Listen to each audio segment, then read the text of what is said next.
entrar en el tema en sí, Sí. ¿por qué existe esta institución, digamos? CONACOM. ¿Y qué herramientas tiene para evitar que no haya libre competencia, digamos? Excelente. Para entrar en contexto. En contexto, exactamente. La CONACOM es una entidad nueva, relativamente nueva dentro del gobierno del Paraguay. La ley es del año 2013. Entonces, con esa ley nace la CONACOM, es la ley de defensa de la competencia. Y la CONACOM tiene una misión muy clara, que es la de promover y defender la libre competencia en el Paraguay. El Paraguay es un país que tiene como sistema el libre mercado desde la Constitución del 92. Históricamente también siempre fuimos un país con libre mercado, pero en el 2013 nace la Ley de Defensa de la Competencia y le da la potestad a esta institución de promover y de defender la libre competencia. Y defender la competencia. La libre competencia. Y dentro significa... Claro, y dentro de eso tenemos la acción de defensa de la libre competencia, la hacemos de dos maneras. Por un lado, con acciones ex ante, que le llamamos, que es cuando se analizan todas estas fusiones y concentraciones que estamos teniendo en los distintos sectores, supermercadistas, bancarios, es decir, comunicaciones, lo que sea. Cuando hay una fusión, la CONACOM analiza cómo eso afecta al mercado. Y la ley dice que si es que crea o refuerza una posición dominante, la CONACOM tiene o que rechazar o aprobar con condicionamientos. De lo contrario, aprueba libremente si no ve ninguna afectación al mercado. Esa es una potestad que nos da la ley para actuar ex ante, antes que ocurra algo. Luego vienen lo que llamamos ex post, que es la persecución de conductas anticompetitivas. Y la ley establece dos tipos de conductas como ilegales ante la ley de competencia, ¿verdad? O por la ley de competencia, que es el abuso de posición dominante y los acuerdos restrictivos a la competencia. Entonces, cuando ciertas empresas llegan a un nivel de posición de dominio dentro de su mercado, entonces tienen una responsabilidad especial que le llamamos nosotros, y hay ciertas conductas que ya no pueden tener. ¿Por qué? Porque ya se considera un abuso de esa posición dominante.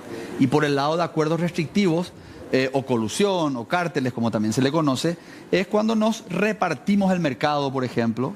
Ustedes van a estar en Encarnación, nosotros en Ciudad del Este y el resto en Central, o decidimos fijar un precio y decimos, nadie vende más barato de esto, o decidimos no le compramos más al proveedor ahí que está detrás de cámara, tal o cual producto. Entonces, al ponernos de acuerdo... Los precios también. Claro, nos ponemos de acuerdo con los precios, es decir... Nunca vendemos más bajo... No vendemos más bajo que esto, o no pagamos más que esto a un proveedor. Es decir, cualquier forma de influir artificialmente en la ley de oferta y la demanda o en la competencia, entonces va en contra de la ley, y cuando hablamos de ponerse de acuerdo es una de las conductas. Y esto se lleva adelante de la siguiente manera. La CONACOM está compuesto por dos órganos misionales dentro de la misma institución, es un poco sui generis dentro del Estado, que es el directorio y el director de investigación. El director de investigación sería como una especie de fiscal.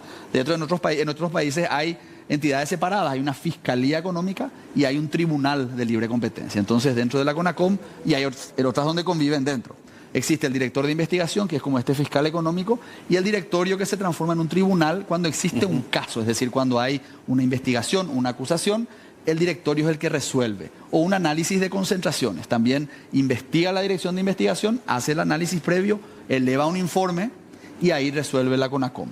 Y cuando no existe esta dinámica de análisis entre la dirección de investigación y el directorio tiene la tarea de promover la libre competencia, que son estudios de mercado, que es lo que nos tiene hoy aquí, otro tipo de análisis económicos, análisis regulatorios, o sea, es decir, hay leyes, ordenanzas, decretos ministeriales que podrían estar restringiendo la competencia porque están regulando el mercado, y entonces la CONACOM hace análisis en este tipo de situación.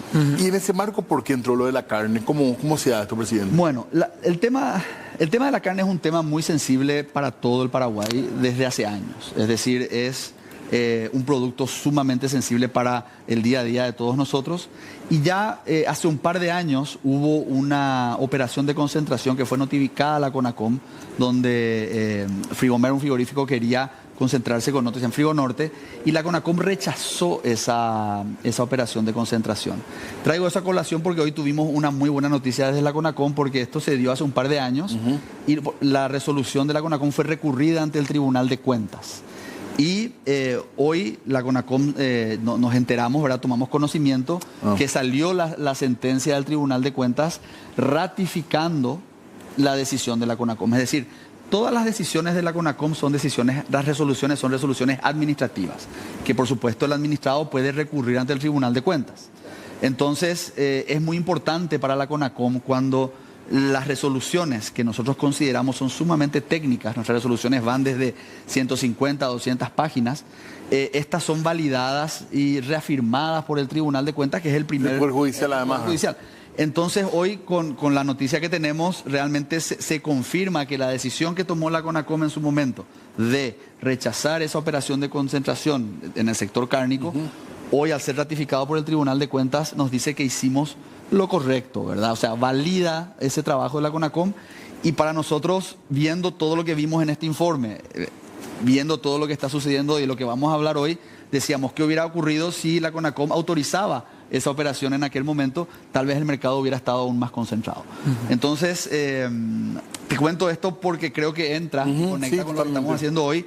El tema de la carne no es un tema nuevo, la CONACOM ya viene teniendo esas acciones, y este estudio nace de oficio en la CONACOM, porque nosotros mismos queríamos entender mejor cómo funcionaba el mercado de la carne. ¿Por publicaciones o por la experiencia, digamos, de...? O sea, de hecho, dentro de esa operación de concentración que se analizó, ya surgieron ciertas preocupaciones de gremios de la producción, habían personas que decían una cosa, otros que decían otra, y luego los gremios siguieron manifestando su preocupación con respecto al eslabón producción-industria, ¿verdad?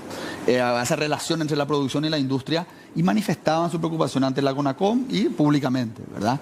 Y luego surge también, ahí se inicia el estudio, ¿verdad? Se inicia el estudio ya hace un año poquito, y luego en el camino surge esta preocupación de los precios, de que, bueno, sube el precio de la carne, por qué sube, cómo afecta la estructura del mercado, y decidimos ahí con el equipo aumentar e incluir, no solamente analizar el eslabón producción-industria, sino también industria-comercialización, ¿verdad? Y ahí tenemos el vínculo con los supermercados, la exportación y demás. Entonces nace este estudio, analiza toda la cadena desde un punto de vista de la dinámica de la libre competencia, ¿verdad? Y los resultados que arroja son, bueno, los que vamos a conversar ahora y lo que ustedes habrán visto, que por un lado validan algunos aspectos que ya se conocía, por ejemplo. Se suponía. Hubo gente que, qué genio los de la CONACOM, tuvieron que hacer un estudio para darse cuenta que hay X frigorífico. Y no es eso, es decir, a veces sabemos que ocurren cosas, pero un estudio lo que hace es valida técnicamente esa información que uno puede manejarla tal vez de oído. Y por otro lado desmitifica también otros aspectos que se venían diciendo. ¿Cómo se reúne esta información para que uno en su casa diga, es fidedigno, Claro. La CONACOM no está mintiendo respecto a eso? ¿De dónde sale el resultado de esta? La CONACOM tiene un mecanismo. La CONACOM tiene que controlar todos los mercados del país, tanto a empresas privadas como a empresas públicas que estén actuando dentro del mercado. Sí. Pero no puede ser experto en ninguno de los mercados al mismo tiempo, es decir, tiene recursos limitados. Sí. Entonces, indefectiblemente la CONACOM necesita vincularse y relacionarse con los actores de los mercados que son especialistas en su tema. Entes reguladores como Conatel o el BCP están enfocados en ciertos mercados y regulan esos mercados. Nosotros no tenemos una especialización, sino más bien, a medida que surgen los casos, debemos entender en más profundidad cómo se lleva eso adelante. Y la respuesta a tu pregunta es con el Banco Central, con Cenaxa, con los gremios de la producción, con los gremios de la industria, de los frigoríficos, con el gremio de los supermercadistas, también con empresas que actúan en estos mercados. Sí.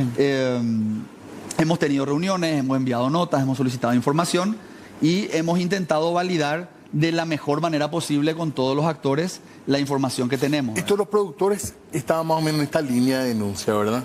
Claro, los productores, lo que ellos han estado denunciando públicamente y su preocupación siempre ha sido que la industria de alguna forma se pone de acuerdo para pagarle menos de lo que le deberían pagar. Entonces, eso es lo que ellos han expresado públicamente, no es que lo estoy diciendo yo, en varios ámbitos. Sí. Y se han acercado muchas veces a la CONACOM también a expresar su preocupación, ¿verdad? Que eso sería una conducta anticompetitiva. O sea, si eso estuviese ocurriendo, sería una conducta anticompetitiva. Pero de eso yo lastimosamente no puedo hablar porque soy miembro del directorio y podría estar propinando si eventualmente hay un caso. Pero sí, el director de investigación de la CONACOM es el que podría darle más respuestas con respecto a si existe o no, se está haciendo o no algo con respecto a esa preocupación desde el punto de vista de una investigación contra prácticas restrictivas a la competencia. El estudio lo que busca no es una investigación que busca encontrar prácticas anticompetitivas. El estudio de mercado lo que hace es pinta un pantallazo de cómo está funcionando hoy ese mercado. ¿Y el siguiente paso cuál sería? Nosotros en el estudio lo que hacemos es analizamos las situaciones, vemos cómo está funcionando y hacemos algunas recomendaciones a distintos entes y a todos los sectores de la industria, de los eslabones del mercado, para intentar mejorar ciertas situaciones. Por ejemplo, dentro de lo que es el hato ganadero, vemos que 1.2% de los productores maneja el 60% de las cabezas de ganado y un 98,8% maneja el 40%. 1.2% de ganaderos, digamos. Claro, sí, manejan el 60% de las cabezas de ganado y un 98,8% maneja el 40%. Entonces nosotros, una de las recomendaciones que tenemos, debido a que los grandes productores, que son este 1.2%, y los pequeños y medianos, que son 98,8%, existe una simetría a la hora de su capacidad técnica, la capacidad de producción, el know-how que tengan. Y lo que vemos es que a la hora de negociar los pequeños y medianos productores es más difícil, y entonces claro, no tiene la espalda. Intermediarios que también cumplen un rol importantísimo a la hora de llevar producto a la faena. Con respecto al informe, ¿cuáles son los puntos más importantes que la gente tiene que conocer y que se han destacado ya, pero creo que es interesante reiterar? Este es uno de los puntos, ¿verdad? El porcentaje de la concentración del... ¿Esto nunca se había publicado así o en Antoque se tenía? Lo que pasa es que la información está muy dispersa, ¿verdad? Y mucha de esta información nosotros obtuvimos de Senaxa, otra información obtuvimos de la ARP, que tiene también su propio centro de información, otra información nos brindó la industria, los frigoríficos, ¿verdad? Cuando le preguntamos los datos, otra información nos brindó el sector supermercado, es decir, tenemos datos de distintos supermercados y del gremio donde vemos la parte de comercialización. Entonces, la información siempre estuvo.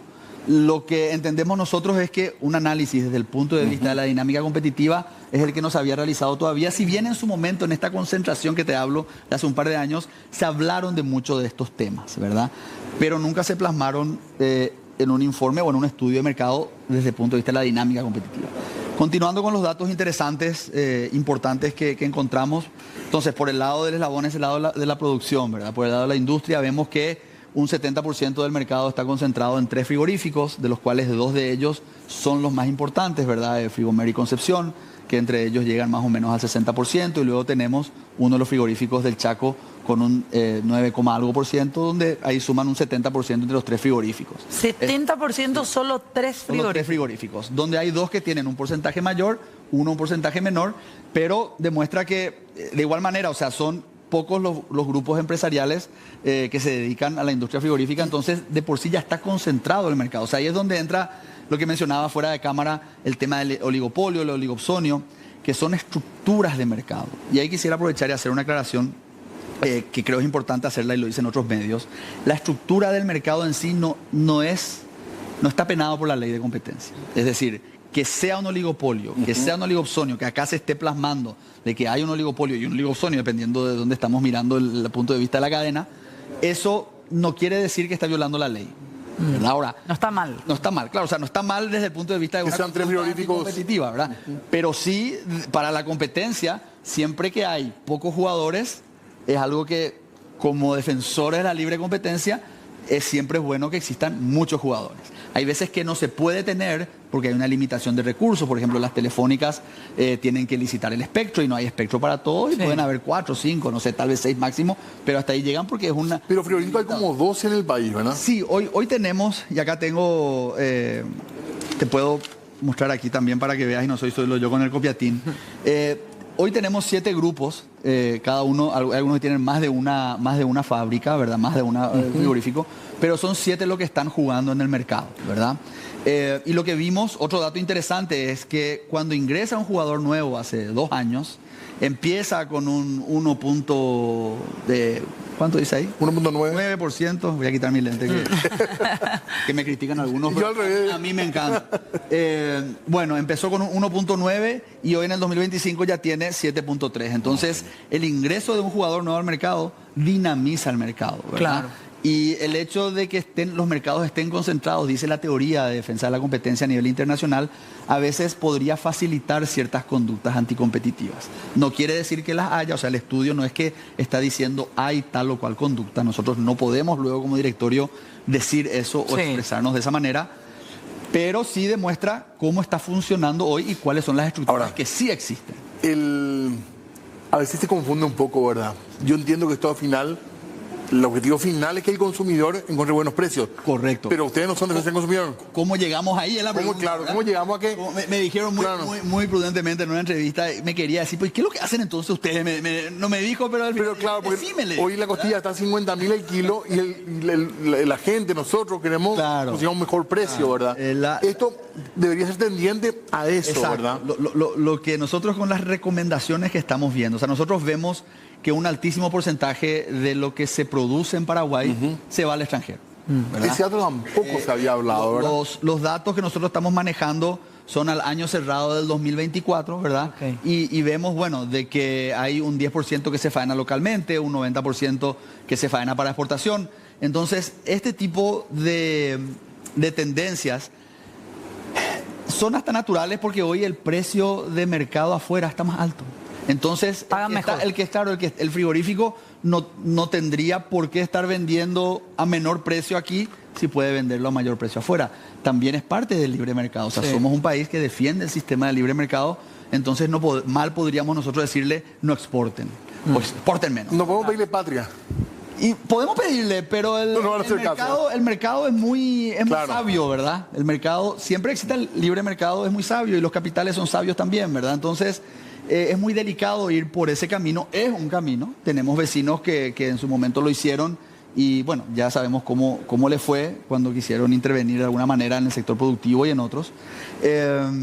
Pero al tener precios muy elevados afuera, que es una tendencia internacional, o sea, la carne está cara en todos lados, entonces competimos a nivel local con los mercados de afuera. Por eso que los precios, ahí este estudio lo que marca es que hay una gran influencia, una gran incidencia en el precio que pagamos localmente por el precio de exportación de los productos. A tu pregunta, ¿y qué es lo que vamos a hacer con el estudio? Claro. ¿Y cómo esto arregla o intenta arreglar eso?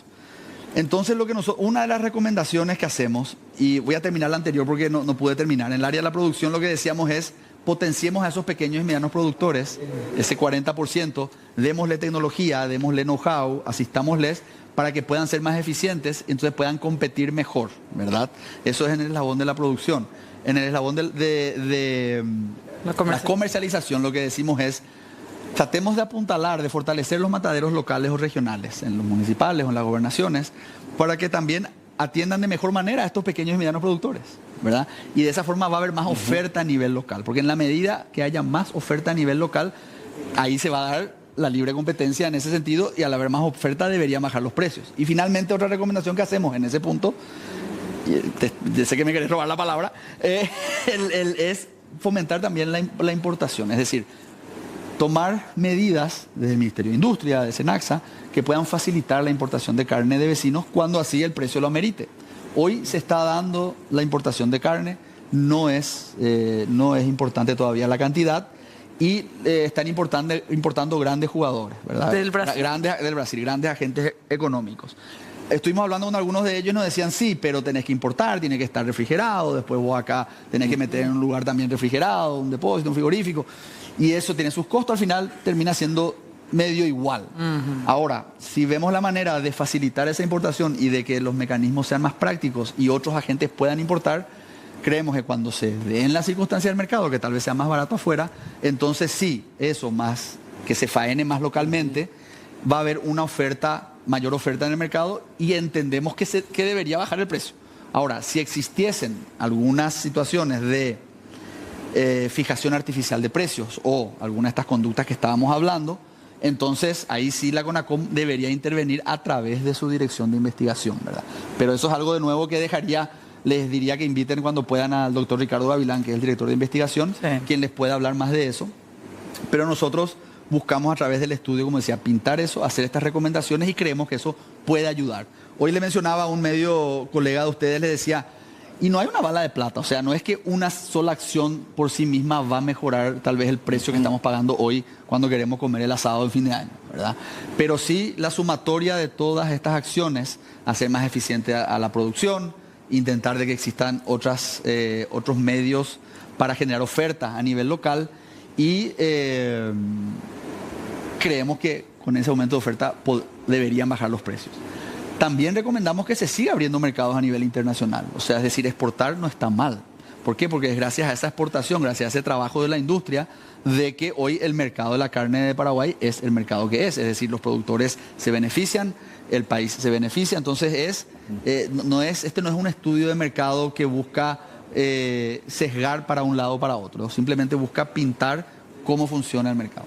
Y la última recomendación que hacemos es intentar de que Cenaxa, nosotros hablamos de Cenaxa, podría ser otro órgano, pero Cenaxa es hoy el que acumula la mayor cantidad de información, recomendamos que pueda tener aún más información sobre los distintos eslabones de la cadena, sobre la estructura de la cadena de la carne. ¿Qué significa eso? Estructura de costos, estructura de venta. Entonces, por supuesto, de forma confidencial, porque creemos también desde la CONACOM que la transparentación, no sé si existe esa palabra, de los costos, de la estructura de las empresas, tampoco es bueno para la competencia porque facilitaría la colusión el hecho que yo sepa cuánto les cuesta y cuánto gana el otro. Entonces, no decimos eso en el informe, sí decimos que Cenaxa tenga esa información y pueda generar índices y que esa información y sus índices sí estén a disposición de otros organismos del Estado como el MIC, como la CONACOM, como SEDECO, para poder mantener una observancia, un monitoreo a ver si existe o no algún índice que está saliendo fuera de rango y ahí poder actuar, ¿verdad? Claro. No, busco una opinión de usted, presidente, pero viendo nomás eso, de igual manera, y seguramente eso se podrá ver después con otros informes, como decía, de la parte ya de la dirección de la CONACOM, hay una competencia igual ya desleal o no desleal, sino una diferencia, porque el pequeño productor tiene que hacer todo eso, no tienen el know-how, no tienen los conocimientos, no tienen la tecnología que sí tienen los demás competidores, que son bastante pocos. En el ámbito de la comercialización lo mismo, no tienen ni siquiera los contactos. O sea, hay un problema ahí también de una situación casi de dependencia de los productores más pequeños, de los que comercializan, que son más pequeños respecto a los frigoríficos grandes. De hecho, el informe habla de una asimetría de información, una asimetría en la relación en general de estos pequeños productores, ¿verdad? O sea, ya están en desventaja. Claro, entonces ahí entran a tejer los intermediarios, ¿verdad? Que son los que obtienen, se van y acopian de alguna forma, ¿verdad? Y llevan a los frigoríficos o llegan luego a algún matadero local, ¿verdad? Eventualmente. Es por eso que una de las recomendaciones es fortalecer a estos pequeños y medianos productores. Si existe o no algún tipo de abuso por parte, ya sea en cualquiera de los sectores, ¿verdad? La parte de la producción o la parte de la industria o la parte de los intermediarios, es decir, en cualquiera de los eslabones de esta cadena cárnica, entonces, por un lado, la CONACOM puede actuar o de oficio o ante denuncia, ¿verdad? Y ahí es donde lo que hace este estudio de mercado es plasma una imagen de cómo está funcionando hoy. Que esto luego sirva de insumo para el director de investigación, eso lo dirá él. Claro. No va a ser la primera vez, en otras agencias de competencia en el mundo se han dado muchos casos donde un estudio de mercado plasma y dice, esta es la película, cómo está funcionando hoy, y el director de investigación dice, bueno, ahí yo veo algo que me parece que no está funcionando muy bien y que va más allá de lo normal, la normal dinámica del mercado y podría existir algo. Y puede tomar ese estudio, en este caso este estudio, para analizarlo más a profundidad. Pero ese nivel de investigación y de precisión es la que tiene una dirección de investigación. Aparte. ¿Verdad? ¿Por qué? Porque tiene los mecanismos, la tecnología. De hecho, la ley le da a él la potestad de hacerlo. Nosotros no podemos investigar. Es decir, nosotros, si bien un estudio de mercado es una investigación, ¿verdad? El enfoque y el objetivo, o sea, la CONACOM tiene que ser muy clara, por ejemplo, cuando investiga a alguien. Entonces, cuando yo le envío una nota a los gremios o a las empresas o a alguna gente del mercado y le digo, te hago estas preguntas, por la ley de CONACOM ellos están obligados a responder porque si no, son pasibles de multa. Pero yo cuando le hago la pregunta le tengo que decir por qué le estoy preguntando. Entonces, cuando el director de investigación abre un sumario de investigación y empieza a preguntar a los agentes del mercado, le dice, vos estás bajo investigación, te estoy haciendo estas preguntas. O le estoy investigando a Barros allá, Sí. Entonces acá, Diego, perdón, que me diga. Este estudio de mercado no es vinculante entonces para el investigador. No es vinculante, claro. Y él tampoco, él puede usar la información Claro, que ustedes recogieron. O sea, por supuesto, o sea, de hecho, esta información está acá, tengo el estudio, ¿verdad?, de 70 páginas. Está en la página web en formato PDF, totalmente descargable y es totalmente abierto. De hecho, estos datos son datos públicos, ¿verdad? Porque claro, si fueran datos confidenciales, la CONACOM también por ley está obligada a que si alguien brindó algún dato confidencial, eso va a estar marcado como confidencial. ¿Y qué herramientas tiene la institución para hacer cumplir multas, sanciones y demás? Sí, totalmente. La ley le da a la CONACOM, te explico el proceso brevemente y te explico un caso concreto para ilustrar.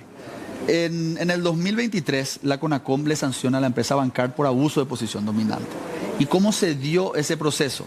Hubo una denuncia del Banco Continental ante la Dirección de Investigación de la CONACOM, donde le dice la Bancar está abusando de su posición dominante. La Dirección de Investigación abre un sumario investigativo y empieza a analizar. Se entrevista con la gente de Bancar, con otros bancos, otros actores, recaba toda la información. Una de las herramientas que tiene es esta herramienta de la norma que te permite a vos hacer un pedido de información y el agente está obligado a responder. O sea, vos me tenés que mostrar, claro. O el investigado o cualquier otro agente del mercado. Entonces, cualquiera de los bancos, de cualquier proveedor o cliente, la CONACOM le envía una nota, están obligados a responder. Y quieren que sea confidencial lo que están diciendo, se resguarda. La CONACOM tiene una metodología para que lo que dicen es confidencial, pero están obligados a responder. Entonces, el director de investigación hace esta investigación y cuando tiene un plazo de 180 días para decidir si acusa o si desestima. Si es que no encuentra méritos para acusar, desestima, y si encuentra méritos para acusar, acusa. En el caso de Bancar, encontró méritos y acusa a Bancar. Entonces, lo que fue una denuncia, luego pasa a ser una investigación, son sumario investigativo, y termina en una acusación por abuso de posición dominante de la Dirección de Investigación ante el directorio. De vuelta, dos órganos misionalmente independientes dentro de una misma institución están trabajando. Esa acusación recibe el directorio y empieza un periodo, como un caso en el Poder Judicial, donde hay alegatos, descargos, se abre periodo de pruebas, vinieron especialistas, fue todo un periodo, y ahí el directorio de la CONACOM tiene que resolver. O le encuentra culpable o le encuentra inocente al administrado. En este caso, con la empresa Bancar, la CONACOM le encontró culpable por abuso de posición dominante. ¿Y sacó una resolución? Sacó una resolución y en esa resolución le multa, hay una sanción, o sea, ¿qué es lo que se hace? Se multa por un valor de $1.100.000 aproximadamente, pero también le impone medidas correctivas, es decir, no solamente le multa, pero le dice, vos tenés que dejar de hacer lo que estás haciendo. No sirve de nada que yo te multe, vos me pagues y seguís. ¿Y si me multas y yo no pago? De hecho, corren, ¿cómo se llama esto? Intereses. ¿Y cómo se hace efectiva? Y después hay una demanda, un juicio. Es un documento que se puede ejecutar. Claro, y ahí te vas a lo judicial y tienes que pagar. Y en el caso que vaya al contencioso fue el caso del frigorífico. Exacto. Y ahora, justamente para ilustrar todo el proceso, hoy ¿dónde está? Bancar recibe esa resolución donde se le encuentra culpable, se le imprime una multa, se le da esas medidas correctivas, se le imponen las medidas correctivas y sale algo muy interesante de esta resolución, que es otra herramienta, una recomendación al Banco Central para regular el mercado, para que exista interoperabilidad e interconexión. Porque ¿qué dijimos nosotros? Yo te multo a vos, te pongo estas medidas correctivas, pero no resuelve el problema de fondo porque es un problema estructural. Hay que regular. Presidente, pero hemos acaba el tiempo nomás. No, yo sé. Y una cosita más. Este informe, ¿cuándo vamos a saber si se va a investigar a partir de esto? Esa es una excelente pregunta, Diego. No hay respuesta. Que no hay respuesta. Yo te diría que hay que hablar con el director de investigación y ver él qué está pensando, qué está analizando. Nosotros tenemos buena relación. Porque ahí sí podemos tener esperanza que baje o que haya una intervención, podemos decir, ¿o no? Yo creo, y acá hay que tener algo muy claro, no necesariamente, por ejemplo, el hecho de, suponiendo que exista indicios de una conducta anticompetitiva por parte de los frigoríficos y los productores, y suponiendo que el director de investigación inicie un sumario y se dé todo lo que te acabo de decir y se le sanciona a los frigoríficos, suponiendo que ocurra todo eso, y hoy los ganaderos empiecen a cobrar más, no quiere decir que va a bajar el precio en el supermercado, porque este es un eslabón, este es otro eslabón. Es más, eventualmente podría afectar si es que ellos, o no quiere decir que ellos van a dejar de exportar más. Claro. Es decir, cada eslabón tiene su situación. ¿Y defensa al consumidor puede tener injerencia en esto? Y realmente defensa al consumidor, y no me quiero meter en el rancho ajeno, pero ellos analizan que no se le esté engañando al consumidor, por ejemplo, pero la dinámica de la formación de precios es otra, ¿verdad? Sí. Este estudio lo que va a hacer es dar estas recomendaciones, vamos a tratar de que se cumplan, vamos a trabajar con los demás entes para intentar hacerlos cumplir, y en un mediano plazo, tal vez largo, podría tener sus efectos. Una investigación no te garantiza que baje, lo que sí te garantiza una investigación y eventual sanción es que se cumpla con las leyes de oferta y la demanda y que existe libre competencia. Y si hay libre competencia, tenemos mejores precios, mejores productos, mayor innovación, y el consumidor siempre sale ganando cuando existe libre competencia. Totalmente. Bueno, gracias, presidente, por venir. Muy amable. Un gusto y saludos a la audiencia. Gracias. Tenemos que hacer una pausa. Volvemos enseguida.